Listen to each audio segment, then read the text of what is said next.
இன்றே டவுன்லோட் செய்து உங்கள் ஃபேவரட் ஷோக்களை என்ஜாய் பண்ணுங்க. நான் இந்த வீட்ல இருக்கிற வரைக்கும் இந்த வீடு நான் சொல்ற மாதிரி தான் இருக்கணும். நீ இதுக்கு முன்னாடி இருந்த மாதிரிலாம் இருக்க முடியாது. நாம இருக்கிற இடத்த நாம தான் நீட்டா கிளீனா வச்சுக்கணும். ஐயோ,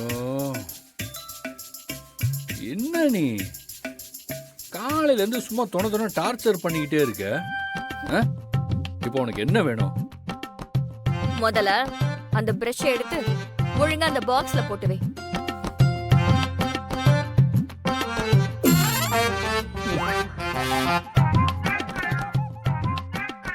என்னது செருப்பு இந்த மாதிரி கொண்ட இடத்துல விடக்கூடாதுன்னு உன்கிட்ட எத்தனை முறை சொல்லிருக்கேன்?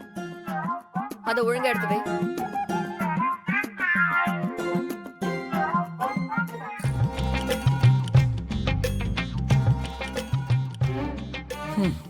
எடுத்து வச்சாச்சு, போதுமா?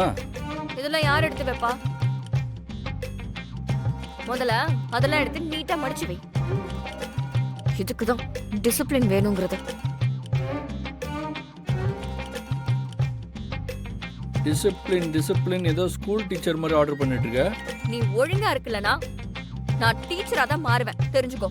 உன் டீச்சர் கனவு இந்த மாதிரி தான் என்கிட்ட தீர்த்து போல இருக்கு. அங்க என்ன முணுமுணுக்குற? ஒன்னும் இல்ல, டார்ச்சர்.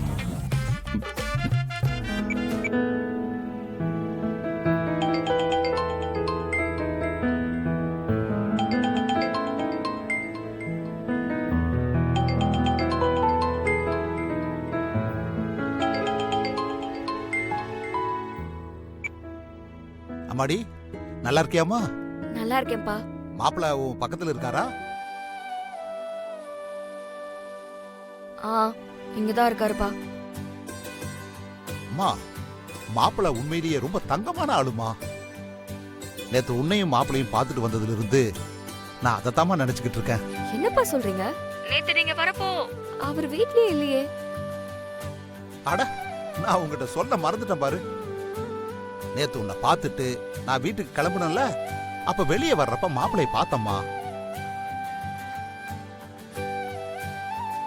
அப்ப அவர் எப்படியோ நான் வந்தது எல்லாத்தையும் தெரிஞ்சுக்கிட்டு என் அண்ணனுங்க உங்களை சங்கடப்படுத்துற மாதிரி நடந்துக்கிட்டாங்க. அது எதையும் மனசுல வச்சுக்காதீங்க, அதுக்காக நான் உங்ககிட்ட மன்னிப்பு கேட்டுக்கிறேன்னு ரொம்ப தன்மையா பேசினாருமா. எனக்கு அதை பார்த்து ரொம்ப ஆச்சரியமா போச்சுமா. ஏன்னா பணக்கார வீட்டு பிள்ளைங்கெல்லாம் பொதுவா பெரியவங்களை மதிக்காம நடத்துப்பாங்க. அதைத்தாமா நான் பார்த்திருக்கேன். ஆனா மாப்பிள்ள உண்மையாவே வேற மாதிரிமா. நம்மள ஒரு சாதாரண ஆளா பார்க்காம நல்லா மதிப்பா நடந்துக்கிட்டாருமா.